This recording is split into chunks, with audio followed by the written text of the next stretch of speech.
para llegar al punto en que estamos, yo lo catalogo como momento histórico, porque hemos visto que las políticas públicas de alguna forma desde Estados Unidos están alineadas con lo que nosotros venimos tal vez hasta predicando, Esteban, hasta predicando. Cierto. Las cosas que nosotros no estamos de acuerdo, porque no es que no estemos de acuerdo por no estar de acuerdo, es que tienen una base bíblica. Pero más allá de eso, hay unos datos históricos. Vamos a hablar en lo que se refiere a Puerto Rico, Héctor, y hacer un trasfondo histórico de los cambios que hemos visto que tal vez son más significativos en ese desarrollo socioeconómico. Por ejemplo, desde hace 20 años, si hay que ir más atrás, vamos. Lo más significativo que Puerto Rico ha vivido en los últimos 20 años, tal vez. No sé a qué temas específicamente te refieres. Sí, socioeconómico, los cambios a nivel económico, sociales. Los pasados 20 años, en el 2005, gana Aníbal Acevedo Vilá las elecciones generales.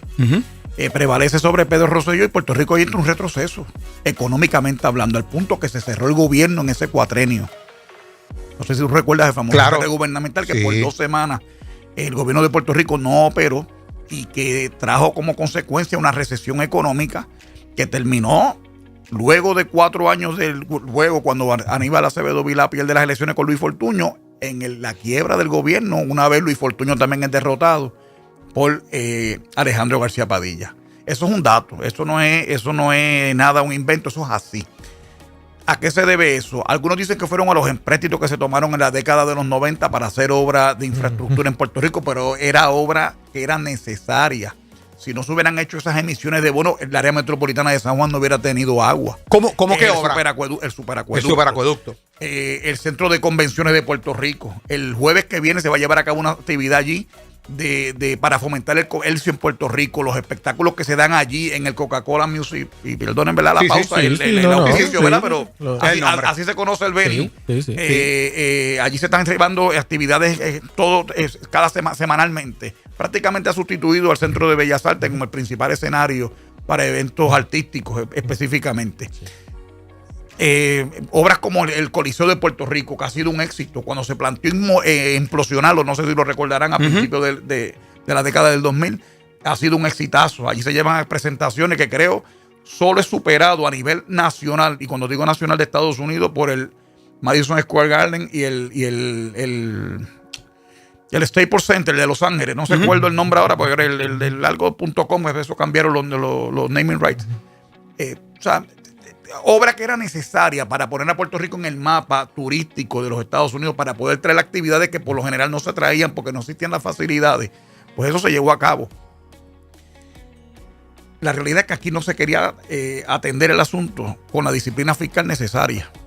Y de allí para acá, Puerto Rico entró en eso, en esa era de incumplimiento y en esa era fiscalmente hablando, porque en Puerto Rico desgraciadamente los gobernantes no quieren tomar decisiones antipáticas, quieren estar corriendo, ¿verdad?, por encima de la ola, y no se atreven a tomar decisiones antipáticas. Vamos a eso. Vamos ahí. Está estableciendo que era importante esas emisiones de bonos para la evolución del país, tanto en obras como también en infraestructura, como de acueductos, entre otras cosas. Si no, el país no avanzaba y no estuviese como está hoy en el sentido de los beneficios que obtuvimos con eso.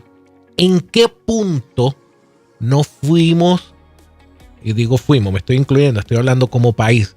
No se fue disciplinado. ¿Qué gestión debió de hacerse en un punto crítico para no llegar al punto de la quiebra? No llegar al punto de una junta de control fiscal. No llegar al punto del 2012, por ahí, usted me corrige, ¿verdad? Toda esta situación financiera. ¿Cuál fue? Y sé que estoy siendo a lo mejor simplista, pero me lo puede ampliar. ¿Dónde fueron los detalles que los gobiernos, los pasados gobiernos, no hicieron, dejaron de hacer? En la década cuando comenzamos el año 2000, se habían conceptualizado una serie de obras de infraestructura que eran importantes. pero que conllevó unas emisiones de deuda. Se hablaba de la deuda, ¿cómo era? Extraconstitucional. Eso era un eufemismo para describir el alto grado de endeudamiento que había. Pero esto es como de que no se podía pagar. Esto es como el que nunca ha tenido crédito, consigue de momento crédito, se casa y se endeuda para comprar su primera casa. Y la casa vale $150,000. Y una persona que no ha tenido una propiedad, pues dice, wow, mira, $150,000, este hombre se embrolló, bien embrollado. Puerto Rico ciertamente se embrolló. Lo importante es si ese dinero, esa deuda correspondía, iba a tener fuentes recurrentes para el repago. Pues mira, ahí está el Distrito de Convenciones. Ahí está el Coliseo de Puerto Rico, por ejemplo. Vuelvo y te repito, la cantidad de dinero que se ha permitido que se ha llegado a las arcas gubernamentales por el dinero por tener el recurso agua y poder seguir urbanizando el área metropolitana y áreas adyacentes. Y cuando digo área metropolitana no me refiero a San Juan, me refiero desde Dorado, Vega Alta hasta Canóvana. Uh-huh. Eso fue viable gracias al tren urbano. Al superacueducto. Hablo del tren urbano, por ejemplo. El tren urbano fundamentalmente se paga con fondos federales, que fueron a iniciativas del Comité de Infraestructura de la Cámara de Representantes de los Estados Unidos en el gobierno de Bill Clinton. Pero el tren urbano nunca se llevó es un proyecto inconcluso. El tren urbano, cuando uno pasa por Bayamón, uno ve que ahí termina y no lleva a ningún sitio. Y cuando uno va por acá, por el otro lado, va por Santurce, allí donde está el Mercantil Plaza, y allí termina. Y no va a ningún sitio. En Bayamón termina en un centro comercial que hay allí, y en Santurce termina frente a una farmacia famosa en Puerto Rico, no la voy a mencionar. Esa era la primera. Se supone que eso llevaba unos feeders, que son una serie de desarrollos, mover oficinas de gobierno y áreas comerciales para que el tren urbano fuera a distintos sitios que fueran necesarios y tener unos lugares de aparcamiento donde la gente se montara en el tren y llegara a los sitios. Pues eso no se hizo. Cuando usted hace obra de infraestructura, eso tiene un efecto multiplicador en la economía, tanto en la construcción, que son los empleos interinos, como los permanentes, que son de las actividades comerciales o de oficinas gubernamentales, recreativas, lo que se vaya a hacer en el sitio. Pues eso se quedó en el aire. Por eso ahora cuando juegan los Vaqueros de Bayamón con los Cangrejeros de Santurce en el baloncesto, dicen la serie del tren urbano, porque tanto frente al el Coliseo de Puerto Rico, como en el Rubén Rodríguez de Bayamón, hay estaciones de tren.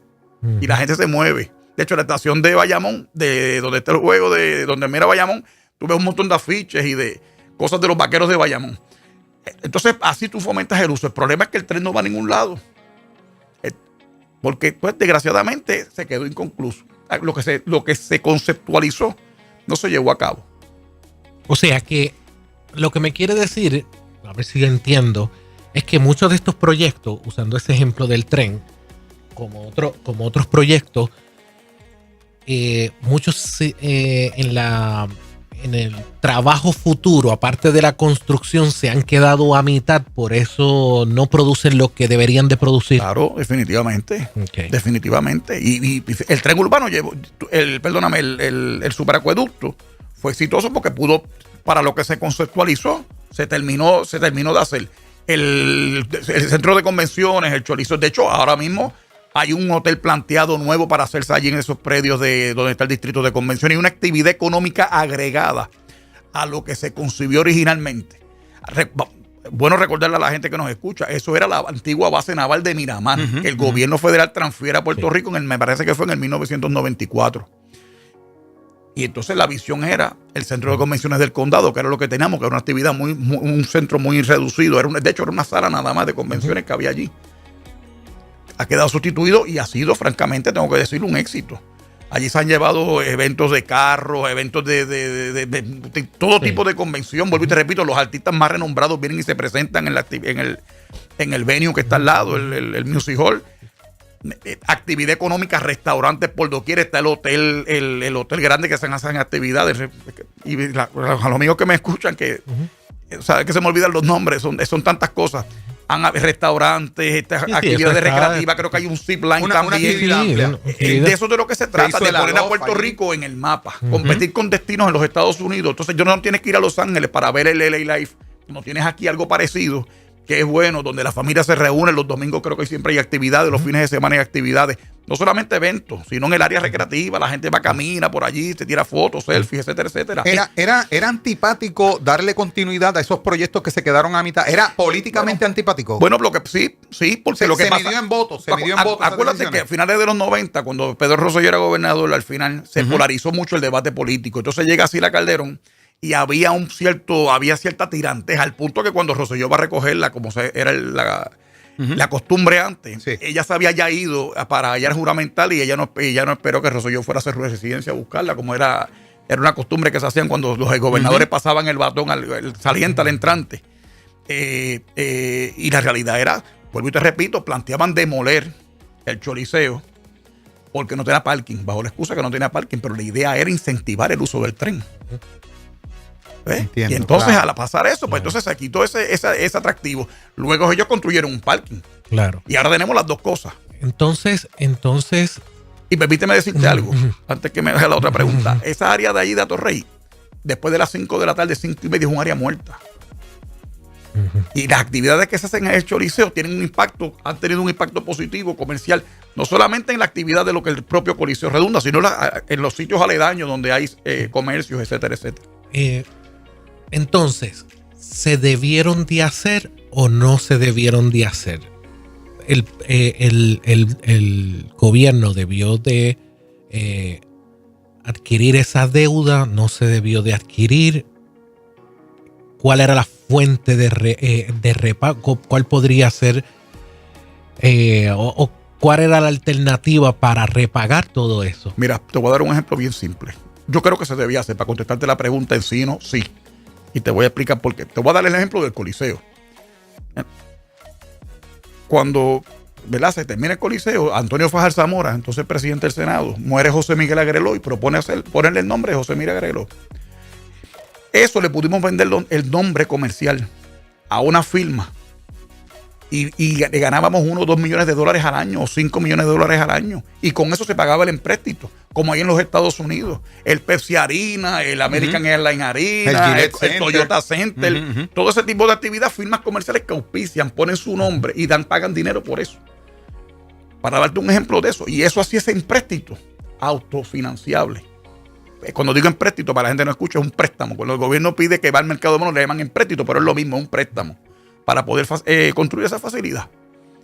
Y aquí no se hizo eso, no se le dio continuidad, por las razones que sean, no se le dio continuidad. Tú sabes que es partidismo. Sí, es y entonces claro. El problema de esto es que hasta que no haya una altura de miras donde el PNP pasa a los populares y los populares pasen al PNP, pero mira, si esto ya se concibió y el país lo refrendó cuando eligió aquel gobierno, llego yo nuevo, pues mira, ya esto está hecho, esto hay que echarlo para adelante. Sí. Aunque yo ya he tenido 1000 reservas a la hora de aprobarlo, porque ¿qué vamos a hacer? Ya eso está allí y la deuda está contraída. Pero es esa mentalidad de pisar uno versus el otro y pisarse mutuamente, que a veces ha dejado el pueblo trastocado, ¿verdad? Y dejado, ¿cómo se llama esto? Loading. Porque uno dice, bueno, si quieren lo mejor para Puerto Rico, ¿por qué no se ayudan unos a otros? Que es lo que yo pienso que debe hacerse aquí, que los PNP y los populares y los Victoria Ciudadana y los del PIB y todo el mundo se unan, y los dignidosos se unan, todo el mundo, para tratar de entonces crear... O sea, llegar un momento donde pasaron las elecciones, ahora vamos a trabajar unidos, vamos a dar una tregua de 2 o 3 años en lo que vuelve el próximo ciclo electoral para tratar de echar lo que uno cree que es bueno para Puerto Rico para adelante. Sí. ¿Qué área del país que usted entienda, verdad, está más rezagada? Salud, seguridad, educación, la agricultura, lo que es el turismo, ¿qué de todo eso, y a lo mejor categorías se me escapan, qué de todo eso podría estar más rezagado, que no permite que a lo mejor el país también engrane, ¿verdad? Y avance? A excepción de a excepción del turismo, en todas las demás, para mí estamos rezagados, en todas las demás. Por ejemplo, mira, ahora tenemos la compañía de turismo, que es una entidad gubernamental que existe hace muchísimos años para fomentar el turismo. Le creamos otra cosa que se llama el DMO, que hace lo mismo, idénticamente lo mismo. ¿Para qué tiene el turismo si va a crear el DMO? O sea, tienen dos compañías, dos entidades que hacen lo mismo. y que cuesta dinero.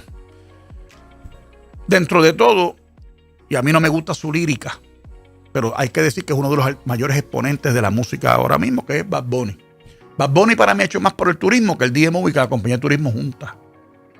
Porque Puerto Rico en el mapa. No me gusta decírtelo. Yo creo que Bad Bunny es un grosero. Yo creo que denigra a la mujer puertorriqueña. Yo creo que a la mujer punto. Puertorriqueña y no puertorriqueña. Pero tengo que decirte porque es un fenómeno mundial. Sí, la cafetización del mundo moderno, contemporáneo que vivimos, pues ha llevado a ese fenómeno. Y es puertorriqueño. Uh-huh. Y le ha dado con eso y creo que ha sido positivo. Y fíjate qué cosa, una cosa que con la que uno no está de acuerdo, pero hay que admitir que por lo menos en el área del turismo ha sido bueno. Pero mira, programas de diversificación agrícola que se aprobaron bajo Carlos Romero Barceló se descontinuaron. Para darte un ejemplo. Creo que no sé si vieron la noticia esta semana del super gandul que la Universidad de Puerto Rico pudo cosechar y pudo dar fruto de un super gandul. El gandul es rico en hierro y es una, ¿verdad?, para fomentar una dieta y promover la salud, como tú decías ahorita. O sea, hay cosas pasando, pero que son gotitas gotitas que son bueno, muy poco.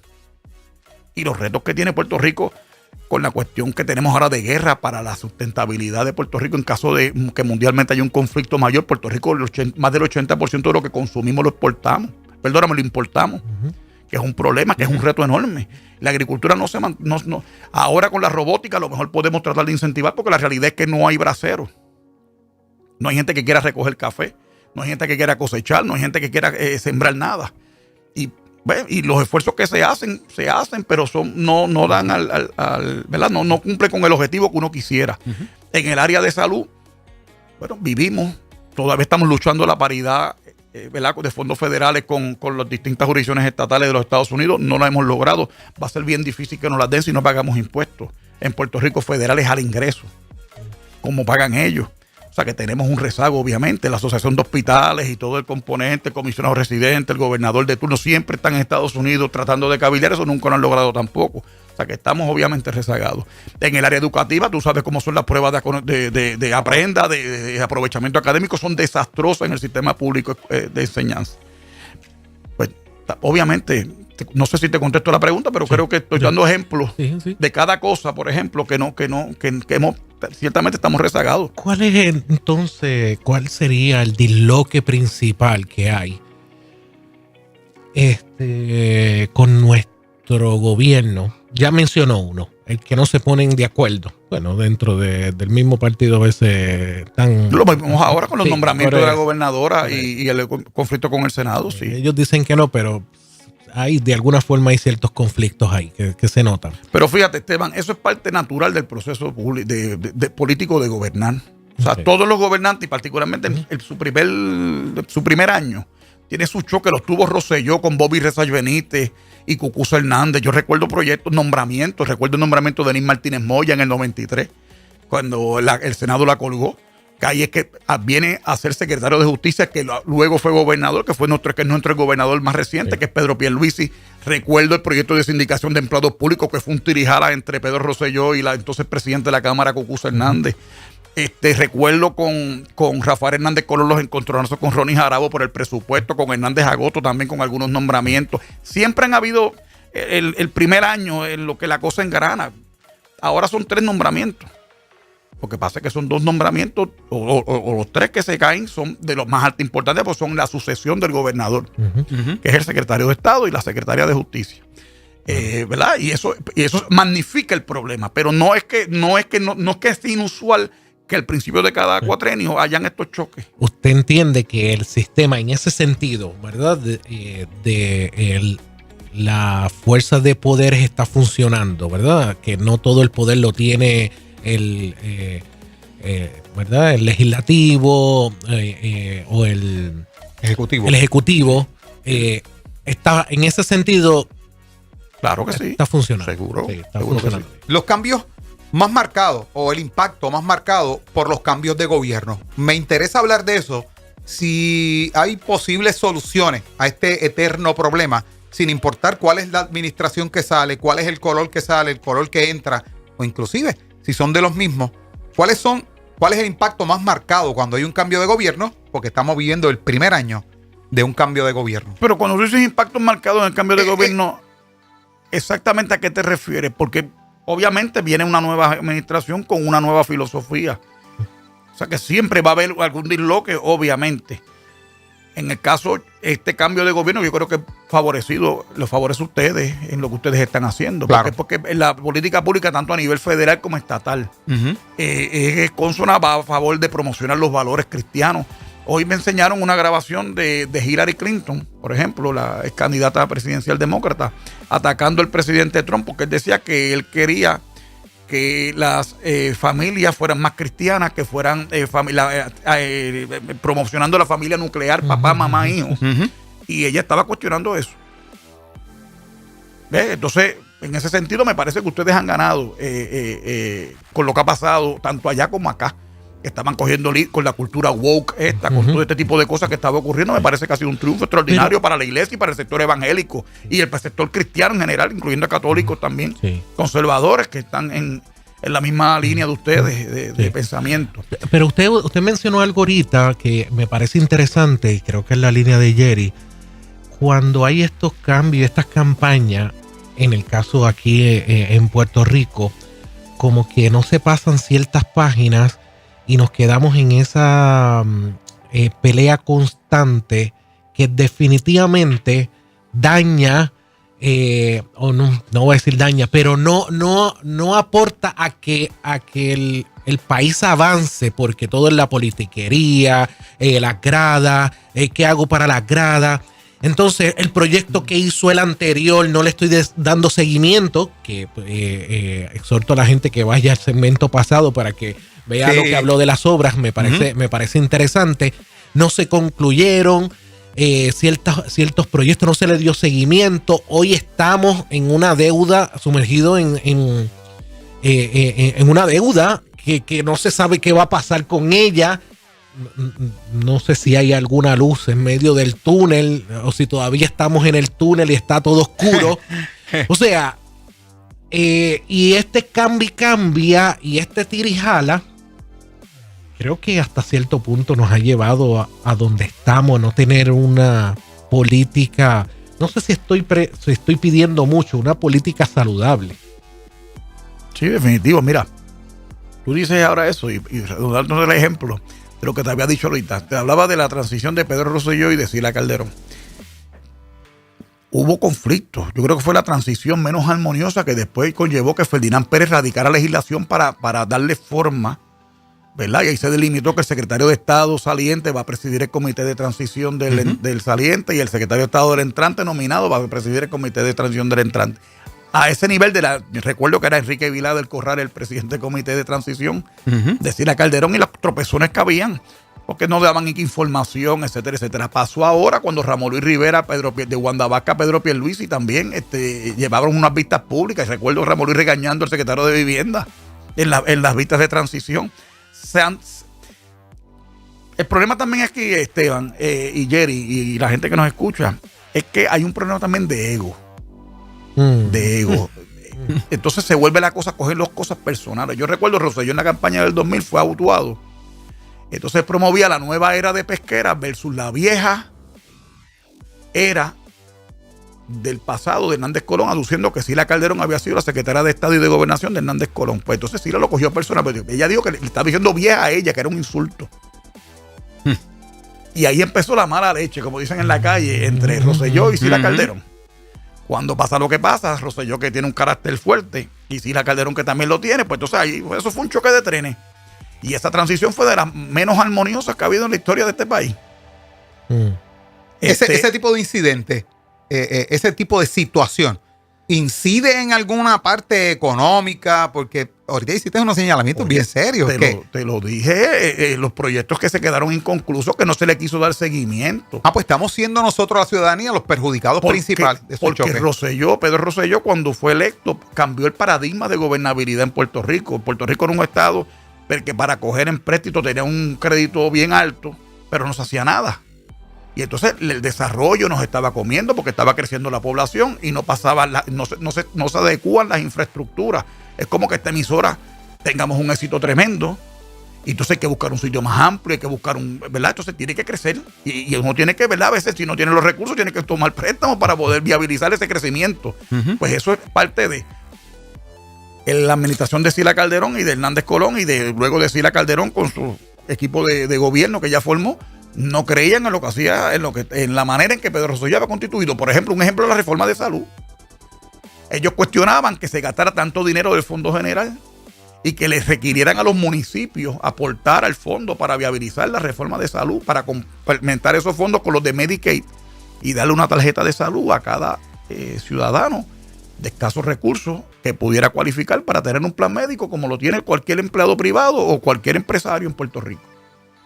Ellos cuestionaban eso y no estaban de acuerdo. Pero entonces, ¿quién se iba a atrever a quitarle la tarjeta una vez se la dieron a la gente?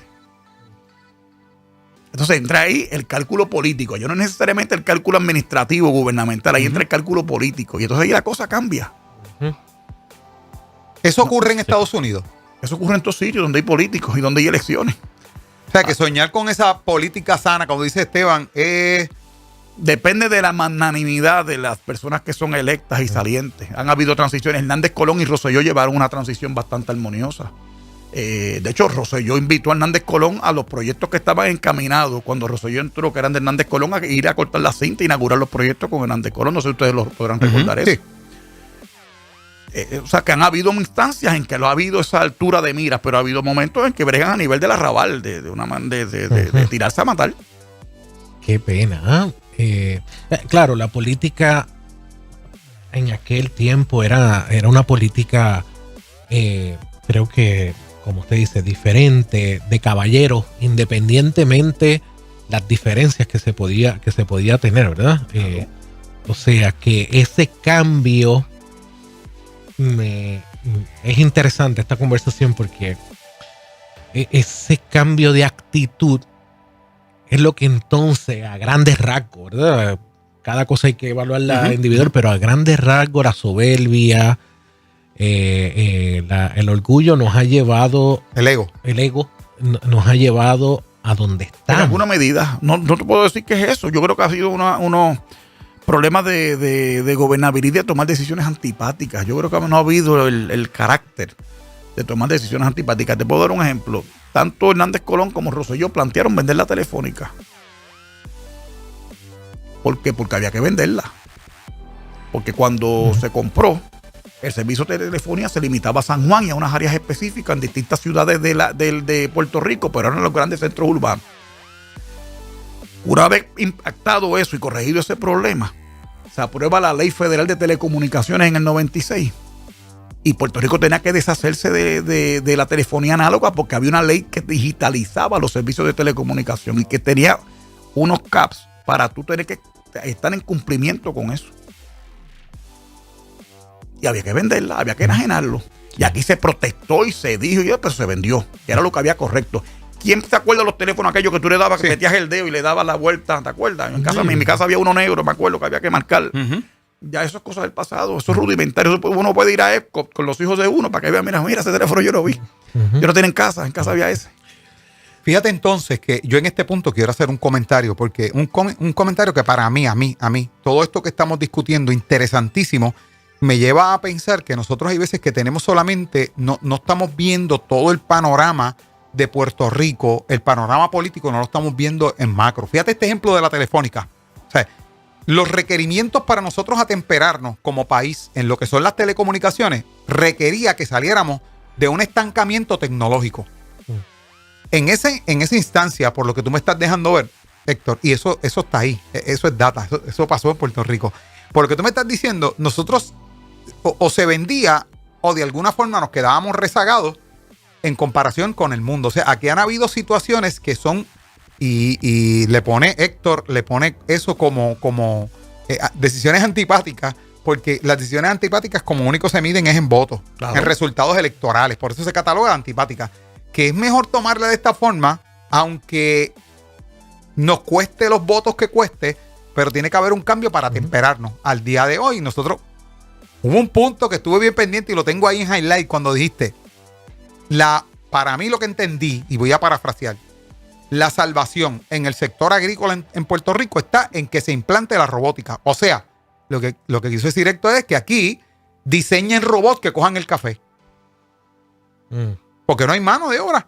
Es decir, que metan unas máquinas que puedan coger el café o la siembra de gandules que antes en Juana Díaz, en Villalba, esa era la capital de eso. Allí se cultivaba el gandul en grandes proporciones. Y en Juana Díaz estaba la envasadora y la gente recogía. Cuando yo tenía 12, 13, 14 años, te iban y te recogían, Esteban, para que tú en los tiempos de verano te pagaban el día por ir a coger gandules, ¿sabes? Ya eso no existe aquí. Entonces, al no haber mano de obra, estamos hablando que la esperanza está en la robótica. Qué increíble. Así que hay decisiones que gubernamentalmente resultan ser antipáticas y que como se miden es en voto, hay quien las ha tomado y hoy día son las menos, tal vez. Te voy a dar un ejemplo. Si yo fuera gobernador, para ponerme yo de ejemplo, yo tengo un problema con el sistema de educación público universitario de la Universidad de Puerto Rico. Puerto Rico no aguanta 10 o 12 recintos regionales a través de todo Puerto Rico. Alguien me comentó que en Utuado hay 200 estudiantes. Eso amerita que exista allí un colegio regional. Oye, yo te planteo el asunto de la seguridad alimentaria en caso de una guerra o de un conflicto mayor por la realidad de que nosotros importamos mucho y somos el 80 y tanto % de lo que consumimos en términos alimenticios. Pero es que no puede ser. Porque nosotros, el 10% del presupuesto del gobierno de Puerto Rico va a la Universidad de Puerto Rico. 10%. El 10%. Y no solamente eso, y hemos bajado los índices académicos para ser acreedores de pertenecer al sistema de la Universidad de Puerto Rico, estudiantes que, aunque suene chocante decirlo, no lo merecen. Para mí, yo siempre saco ciencias médicas, el recinto, el Colegio de Arquitectura y el recinto de Mayagüez. Por las facultades generales. Hay estudiantes que viven 10 años y siguen estudiando y creando problemas y huelgas, igual con los sindicatos allí. Y mira cómo ha bajado la matrícula con todo y que bajan los índices y todo. ¿Por qué? Porque no están dispuestos a perder tiempo de lectivo porque los sindicatos quieren mejores condiciones de empleo. Bien. O sea, la universidad es para los profesores enseñar y los estudiantes aprender, o está hecha para mantener una infraestructura, unas condiciones de empleo para unas personas allí que no son necesariamente docentes. Interesante el planteamiento. En esa misma línea de tomar decisiones difíciles, Fortuño tomó la decisión de achicar el gobierno. ¿Cree que fue una decisión correcta o cómo fue? Ahí tengo sentimientos encontrados y te voy a explicar por qué. Porque antes de él tomar esa decisión de la ley 7, él era un comité privado de ciudadanos, empresarios privados, que era el CAREF, no sé si lo recuerda, y le dieron unas recomendaciones. Y él no quiso tomar ninguna de esas. Él decidió entonces hacer un plan de cesantía gubernamentales. Resultado de la cesantía: no votaron la gente por orden de llegada, y me explico. O sea, los que llegaron, si tú tú primero votas a los que llegaron tarde, a los últimos que llegaron, no a los primeros. O sea, dedicaron a lo loco. No se hizo un trabajo de diligentes de investigar en términos de seniority. Sí.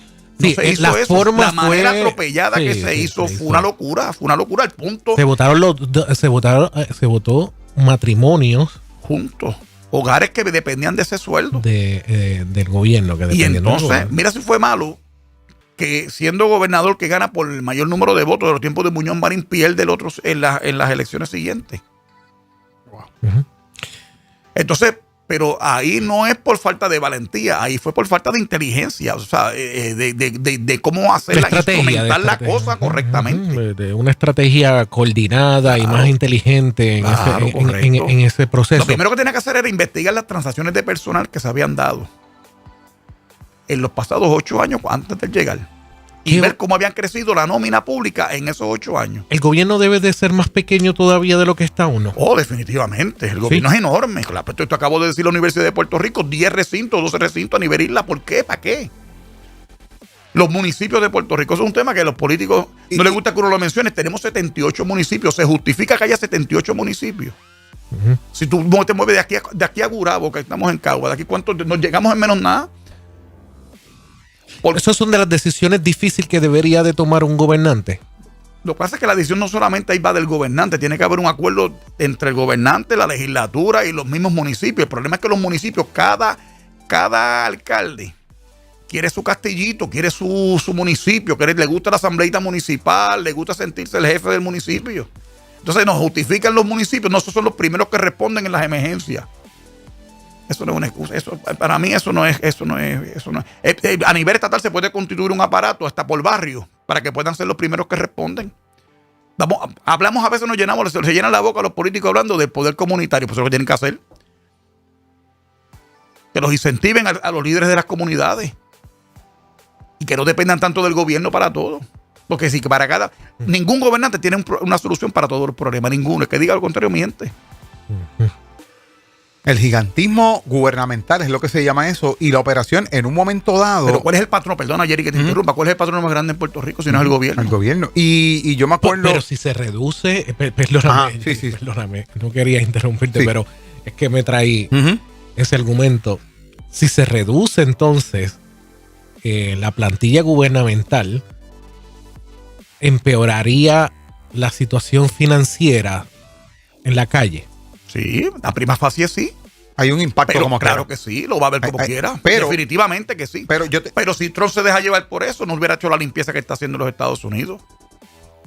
Donde se han creado agencias, USA, que es una actividad, y perdona que te tome para efectos de ilustración.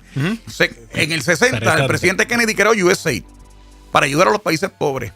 Y resulta que estaban financiando para enseñar homosexualismo en Arabia con los fondos de USAID. Es una total tergiversación del proyecto para lo que se creó esa agencia.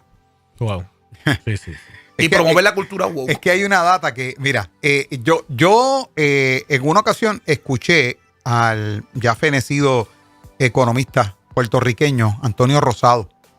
Antonio Rosado, en una ocasión, en un programa que yo producía, llevó una data que yo me la llevé luego para hacerle una pregunta en ese entonces a la gobernadora Wanda Vázquez, y nadie la supo contestar.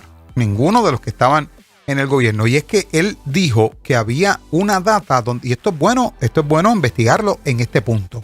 Es el siguiente: en ese entonces había un índice de ausentismo anual del 43% en la plantilla gubernamental. O sea, que prácticamente anualmente el gobierno estaba operando con la mitad de la empleomanía. Quiere decir que si el gobierno podía operar casi con la mitad del personal ausente al año, que era lo que se refería, y se insistió en ese tema, pues entonces quiere decir que eso hay que investigarlo, porque realmente se está pagando por una plantilla que se le saca el provecho adecuado, y no estoy minimizando la labor de los empleados gubernamentales en absoluto. No. Cada cual tiene su mérito. Es que hay que estadísticamente saber si realmente se está pagando por una cantidad, porque cuando dijiste el 10%, para la Universidad de Puerto Rico estamos hablando de 1,000 millones. Son 1,000 millones para la Universidad de Puerto Rico en el presupuesto anual. Eso es mucho dinero. Y en el recomendado que aprobó la Junta con la gobernadora, hay un aumento en el presupuesto para la universidad. Por eso, porque en el 2024 fue de 13,000 millones. Pero ¿para qué va el presupuesto? Perdón que te interrumpa, Jerry, de nuevo. Pero entonces la gente que tiene preguntas, ¿para qué va ese aumento? ¿Para qué? ¿Para fomentar el desarrollo, la investigación, o para pagarle a los empleados no docentes de la Universidad de Puerto Rico? Aumentó la matrícula, es otra pregunta que no está pasando porque la población es mayor. Está bajando. Y el gobierno en el sistema público de escolar del Departamento de Educación está bajando. Tenemos 800 escuelas. ¿Sabes cuánto vale mantener esas 800 escuelas? Los millones de dólares que se gastan en mantener esas escuelas, edificios baldíos. ¿Qué decisiones, Héctor, pudiera tomar nuestro país, la gobernanza actual, que pudiera corregir en algo lo que está sucediendo hoy, basado en esa historia, ese bagaje histórico que tienes, ese archivo, como dije ahorita? ¿Qué decisiones que puede ser que se tomen? Puede ser que no, puede ser que lamentablemente continuemos trabajando para la grada. Estamos, ¿verdad? Pero, ¿verdad? Nuestro gobierno continúe pensando en los votos en vez de lo que realmente le conviene al país. y no se hagan las cosas como se deben de hacer. ¿Qué se debe de hacer hoy? Aunque sea poco simpático tanto para el gobierno como para nuestra audiencia, porque hablando del público, ¿verdad? No siempre las banderas que levanta la gente tiene que ser las banderas, las alertas correctas, porque puede ser apreciación de uno. Uno puede decir, esto está mal, esto es aquello, lo otro, y es simplemente apreciación, y al otro lado está la data de otra forma, que creo que esto sucede mucho. Escuché a alguien, y perdonen lo largo de mi primicia, pero escuché a alguien que dijo, no siempre lo que la gente dice es lo que es. En la gran mayoría de las veces, y perdone mi público por decirle esto, pero la mayoría de las veces, decía él, están incorrectos. No se puede administrar basado en lo que la gente quiera, porque si no, esto fuera peor de lo que está. Yo creo que tiene algo de razón. Sí, la gente no domina la información que tienen a veces las personas gobernantes para poder ¿verdad? Tomar decisiones asertivas en beneficio de la gente. ¿Qué hay que hacer en Puerto Rico? Mira, la política, entre tantas definiciones que tienen, es el arte de lo posible. Yo planteo, por ejemplo, que Puerto Rico no puede tener 78 municipios, pero también sé que no los van a eliminar. Pues por lo menos algo tiene que hacerse, algún plan de consolidación municipal donde se unan facultades en municipios ¿verdad? Retirados de Puerto Rico, Las Marías, Maricao, esa área ahí, que es un área agrícola y que dependen de fondos federales, etcétera, etcétera, para tratar entonces de poder corregir eso. Eso es una de las cosas. Ayer estaba la gobernadora con todos los alcaldes. Los alcaldes tú le das 100 pesos, gastan 150. Ese es el problema que tiene Puerto Rico también. Es que los líderes políticos no se atienen a sus realidades presupuestarias y no son fiscalmente disciplinados. Eso es una. Dos, vuelvo, te repito, hay que ver el tamaño del gobierno de las agencias. Mira, la policía hace falta personal. Entonces tenemos agencias donde hay un montón de soplapotes de políticos que lo que viven es del cuento y de cargar bandera, que llegan allí por ser activistas políticos. Todo eso hay que hacer una introspección profunda, hacer un análisis asertivo de todo eso y tratar de hacer una reingeniería gubernamental completa en esa parte del recurso humano que se emplea en el gobierno.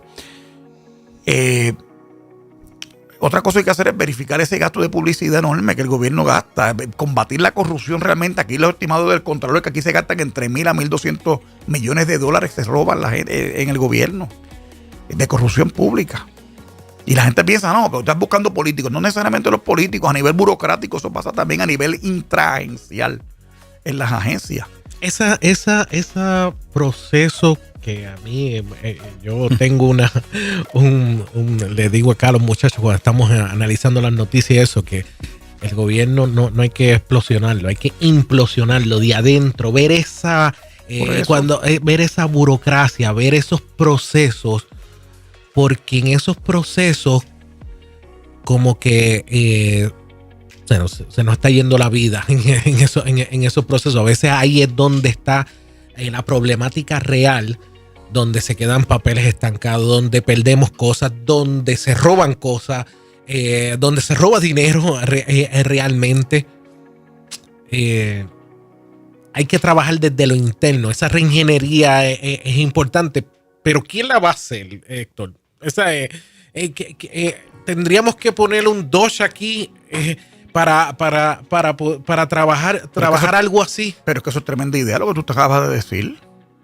Tiene que haber un departamento yo no lo llamaría un departamento, sino que éramos otro monstruo burocrático, pero sí una oficina adscrita a la oficina del gobernante que procure la eficiencia en el gobierno, que es el Return of Investment. Si yo pongo $1 en este programa, yo quiero ver $1 devuelto en servicio. Dólar a dólar. No puede ser que tú asignes el departamento. ¿Cómo es posible que el Departamento de Educación tenga el presupuesto más grande del gobierno y sea tan mediocre en su ejecución para promover enseñanza pública excelente? ¿Verdad? Sí, excelente, de grado de excelencia. Exacto. Pero es la realidad. Tú hablabas ahorita de la importancia de los fondos federales. Mira, si no fuera por los fondos federales y la economía subterránea de Puerto Rico, aquí no habría gente para vivir. la economía subterránea, la economía informal, seguro, entre el tráfico de drogas, hasta el señor que vende hot dog, que coge cupones, que yo llena planilla por ese ingreso que gana. Claro. Estamos hablando de miles de millones de dólares que están en el Producto Interno Bruto, que no se refleja en la economía necesariamente, en las arcas del Estado. Y se le llama informal, no necesariamente a lo que es esa economía de drogas. No, por eso. No, ilegal. O ilegal. Es esa informal porque se tienen que defender en otras áreas. Es por la propia burocracia, sistema, protocolo. Todo eso y algo más. Exactamente. Por todas esas razones y otras más. Exactamente. Nos dan las 10 de la noche y lo terminamos aquí de mencionarla. Wow, qué bien, qué bien. Exactamente. Y una pregunta importante, porque hablaron de la corrupción, el golpe de la corrupción es grande, y uno pudiera tener la perspectiva, y quiero que en esto tú me des tu análisis sobre esto. Pudiéramos tener la perspectiva, cuando hablamos de corrupción, pensamos en el legislador, en el gobernador o en el jefe de agencia. ¿Son ellos los culpables de la corrupción? No. ¿O hay más gente envuelta ahí? El problema de la corrupción es un problema fundamentalmente de valores y de decencia de la gente. Si tú no estás una persona que te han creado con principios y con decencia, pues mira, pues tú estás susceptible a meterle la mano al saco y a llevarte lo que no es tuyo. Eso puede ser de llevarte papel de baño para tu casa, que es de la agencia, de llevarte bolígrafos, lápices para el DN para la escuela, que son de la agencia, que te lo llevaste. Tiempo. Hasta por funcionarios públicos que se roban millones, como pasó con Víctor Fajardo y pasó con otras personas que diseñaron esquemas de corrupción para saquear a las arcas públicas. Pero tan pillo es que se roba 20 millones como se roba un peso. Y sería interesante establecer unas estadísticas, ¿verdad? Difícil lo que estoy pidiendo posiblemente. De cuánto de esa corrupción es lo único que se esclarece, se da a conocer o se descubre. El aparato de justicia criminal en Puerto Rico es prácticamente poco más que servible, o poco menos que inservible, porque yo no... ¿Cuántas personas encausa el Departamento de Justicia? Tú tienes una infraestructura allí de secretarios, subsecretarios, fiscales, ayudantes, investigadores, asesores. Tienes el negociado de investigaciones especiales, tienes tantas cosas allí para perseguir el crimen organizado y no organizado. Pero la realidad es que es muy poco. Aquí los casos de alto rango, relieve de corrupción son los federales, el FBI, los que investigan y el Fiscalía Federal quien acusa.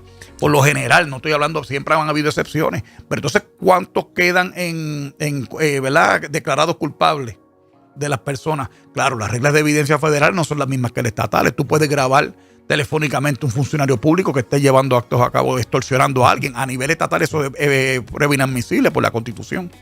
O sea, que que es lo que tú decías ahorita. La gente no sabe, llega a conclusiones que no necesariamente son las correctas porque no tienen la información completa. Pero pues, son realidades del sistema jurídico que vivimos. Volviendo a esa parte de decisiones difíciles que se tienen que tomar, esto puede ser simple la contestación, porque quiero brincar a lo de nuestra electricidad para tocarlo rápido también. ¿Sería más fuerte la economía si el gobierno estuviese más interesado en fomentar y estructurar lo que es el turismo en Puerto Rico? Más parques, estoy dando simplemente idea, ¿verdad? Eso de lo de Ponce, en los cruceros está bueno, pero nuestro país es rico en muchas cosas y veo que no se le saca, no se maximiza. Yo voy a las islitas, son más pequeñas que esto, oye, y maximizan la mínima cosa. En un chiste contaba que fui a una de las islitas el año pasado y estaba montado en el taxi, una bella persona, nos trató súper bien y decía, esas rejas llevan tantos años, y yo miré, yo las veía tan lindas y tan pintaditas y tan lindas, y yo dije, yo no sé si eso son tantos años de vela. O sea, maximizan todo. Sería lo que pasa es que el problema, tú no puedes competir. Para mí, Puerto Rico tiene mucho más que ofrecer que sol y playa, para empezar. Tiene mucho. Competimos con los cubanos, con los dominicanos, con las islitas, como tú dices. Competimos con los países de Colombia, Venezuela, que son países calientes, ¿no? De temperatura bastante templada. Pero podemos promover nuestra historia, podemos promover actividades de literatura, podemos promover otras cosas. Museo. El Portacoeli, los museos de San Juan, los distintos, las bellezas de allá, de los bosques nuestros. Para mí, el enfoque de playa y sol, yo creo que ya debe ir mutando otras cosas, ¿verdad? Que las tenemos y son, ¿verdad? Tenemos y generar de eso atracciones, porque no las estamos dejando que la gente la descubra por sí solo o porque gente de a pie pues hacen un negocio con ciertas cosas, pero potencializarlo como para que hacerlo como atracción. Mira, Puerto Rico tiene estos lugares, tenerlo como atracciones principales y movilizar a esa gente a esos lugares. Como que no estamos maximizando eso. Yo creo que hay oportunidad de crecimiento, sí, definitivamente, claro que sí. Bueno, una de las cosas que está atacando hoy en día, está pegándole, debo decir, a nuestra gente, a todos nosotros, es Luma, ¿verdad? O el sistema eléctrico en general, ¿verdad? Luma genera ahora y todo ese tipo de cosas. No nos va a dar tiempo a hablar de mucha historia, pero estamos aquí con un operador privado o varios operadores privados, tanto de la generación como la distribución. ¿Cómo usted lo ve? ¿Cómo usted ve esto? ¿Esto está caminando hacia una dirección correcta? ¿O tenemos que retroceder a lo que teníamos antes? ¿O tenemos que hacer reingeniería desde cero? ¿Cómo ves? La Autoridad Energética es una corporación pública quebrada. Monopolio estatal quebrado. Hay que ser mediocre para quebrar un monopolio. Y hablamos ahorita de la falta de disciplina fiscal, de atender unas cosas que son fundamentales. Si usted tiene una compañía pública que brega con generar y transmitir y distribuir energía, su infraestructura eléctrica tiene que estar mantenida consistentemente. ¿Qué hicieron la Autoridad de Energía Eléctrica con los ingresos que tenía? Los políticos y las uniones se los comieron. Celebraban el día del astronauta, el día del ñame, el día de las brujas, el día de aquello, de lo otro, y se comieron en francachela los recursos de la autoridad y no le dieron el mantenimiento adecuado de esa infraestructura. Y eso colapsó. Esa es la crisis que tenemos hoy. El gobierno, cuando surge lo del huracán y la emergencia del huracán María, el gobierno de Estados Unidos condicionó la ayuda, que tiene que haber un operador privado, porque nadie en el mundo puede entender que un monopolio quiebre. Que usted ponga primero, antes que mantener su infraestructura eléctrica, mantener francachelas y gastos alegres, contratación innecesaria. Fue el mismo gobierno. Emisiones de bonos que no se sabe dónde finalmente terminaron. Un acto de mediocres, José Ortiz, Héctor Rosario, Juan Alicea, un montón de directores ejecutivos irresponsables que tuvo la Autoridad Eléctrica. Y eso es lo que tenemos hoy. Le hemos dado un contrato a Genera, cuya matriz New Fortress está quebrada. Cotiza en bolsa y está quebrada. Y a la gente que está escuchando, que observa y que escucha el programa, que lo busque en el mercado de valores. New Fortress está quebrada, mi hermano. Y donde único hace dinero es en Puerto Rico. Y el gobierno de Puerto Rico está ayudando para mí indebidamente a New Fortress a cumplir con los términos de la contratación que se tuvo con ellos. Si usted viene a hacer un negocio en Puerto Rico, usted tiene que tener capacidad económica para hacer el negocio. Si no, quítese. Y en el caso de Luma, que es la transmisión y generación, ellos pues, a lo mejor cometieron el error de pensar que Puerto Rico era plano, como lo es Texas, que es una llanura enorme, y lo es el de Oklahoma, y esas áreas donde ellos estaban. Puerto Rico es montañoso, Puerto Rico tiene su topografía distinta, ¿verdad? Hay unas torres hincadas para llevarle luz a todo Puerto Rico, a los sitios más altos. En Puerto Rico vive gente que vive a más de 2.000 y 2.500 y 3.000 pies de altura, aunque la gente no lo vea y no lo crea. Pero es así. Ellos tienen que atender la responsabilidad que asumieron. Están atemperándose en la marcha. Ahora le están cogiendo. Creo que se publicó un documental, que es la primera vez que yo veo una compañía privada hacer un documental para justificarse. Pero ciertamente están cogiendo palos de políticos que quieren hacer capital político gracias a esos golpes, tropezones de Luma desde que está en Puerto Rico. Yo veo a Luma mucho más asertiva de lo que empezó. Creo que están corrigiendo poco a poco ¿verdad? Sobre la marcha. Lo de Genera es un poquito más complicado, particularmente con el problema de quiebra que van a tener, y yo no sé cómo eso aplique o nos impacte directamente aquí en Puerto Rico. El problema es que si no hay generación y no hay una transmisión y distribución eficiente, ¿cómo pensamos que vamos a traer industrias a Puerto Rico? ¿Quién puede confiar en un país cuyo sistema de generación eléctrica es inservible? Tú no puedes montar una planta de manufactura en un sitio donde tú no sabes si mañana vas a tener luz o no. Tan sencillo como eso. Y me parece que eso es elemental. Imagínate que salgas de aquí ahora, cuando llegues a tu casa, después de terminar la jornada laboral, te encuentras que no hay luz y se te dañó la compra. Me ha pasado. Pues... Pero y es un problema natural y tenemos que resolverlo o nos lleva a pateco, tan sencillo como eso. Yo no sé si usted escuchó y vio bien lo que dijo Héctor Torres. La matriz de Genera está en un proceso de quiebra, mi hermano. Entonces estamos hablando de la generación y aquí se está hablando de la adquisición de nuevas plantas generatrices a gas. Yo no sé entre otros proyectos. Yo no sé si ellos han radicado la quiebra, pero la realidad es que su cotización en bolsa, porque es una compañía que cotiza en bolsa, New Fortress, está al nivel del betún. Tiene una deuda de más de 7,000 millones de dólares y creo que eran 6,000 y se despartieron 1,000 millones en dividendo para sus accionistas. Si la corporación está quebrada, ¿cómo tú vas a repartir un dividendo? Es una cosa... parece que el gobierno de Puerto Rico, de lo indisciplinados fiscalmente que han sido, pues eso es su problema porque ese es su negocio. El problema es que nosotros tenemos un contrato con ellos. O ellos con nosotros y tienen que cumplir. ¿Qué vamos a esperar? Que nos declaren insolventes para entonces nosotros tener que resolver otra vez y virar para atrás y entonces empezar de cero, como tú decías ahorita. Entonces empezamos la reingeniería esta. Ay. Ese es el problema de la Autoridad de Energía Eléctrica. La gente lo adorna. Yo te lo trato de decir más claro para efectos de que no nos entienda todo en arroz y habichuela, para la gente nos entienda. Muy bien.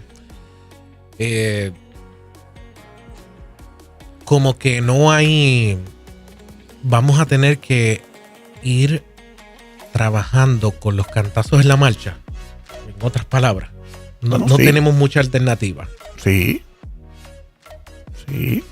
Llevamos de esto desde 2017 y de un poquito antes. Aquí trajeron... Hay que trabajar con Luma, hay que trabajar... Nos vamos a tener que chupar la Luma y nos vamos a tener... Y digo, si ellos están haciendo realmente el trabajo, pues está bien. Pero a Genera hasta que algo realmente sustancial... Porque, bueno, la gobernadora ha dicho lo de el SAR. Tampoco sé, dicen que están ahí levantando esas métricas, pero no ve mucha Pero Esteban, reacción. prohibido olvidar, antes de Luma y de Genera, se le dio un contrato a una señora americana, se llamaba Lisa Donahue. ¿Y qué pasó ahí cuando era del gobierno de Puerto Rico? Eso fue un desastre. Que cuando vino María no había aquí por los Sin almacenes inventario para levantar el sistema de infraestructura otra vez. Por eso la recuperación tardó tanto. La gente no sé qué murieron, lamentablemente. No murieron por el huracán. Murieron por por culpa de la Autoridad de Energía Eléctrica y la falta de equipo para atender y remediar las condiciones de esa infraestructura caída y de poder levantarla lo antes posible. No había inventario. No había inventario en los almacenes. No había inventario. Esa es la verdad. Eso es tanta información que se lo dicen a uno y se olvida. Entonces surge el otro bochinche del otro día en el periódico y la gente se lo olvida. Entonces por eso hay que recapitular todas estas cosas para que la gente entienda el origen de cómo es que pasan las cosas aquí.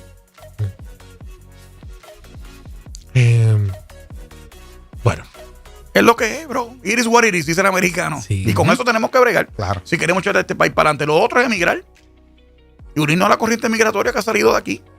No, Que yo espero dar la batalla aquí, porque yo creo en Puerto Rico y creo que tenemos, Puerto Rico es un país bonito, creo que tenemos el recurso humano, creo que aquí hay gente buena. Yo renuncio a eso, yo quiero dar la batalla. Pero yo no, también. Pero no es fácil. No es fácil levantarse todos los días, tú trabajar, pagar impuestos y cuando tú ves son ineficiencias por aquí, ineficiencias por allá, corrupción por aquí, corrupción por allá.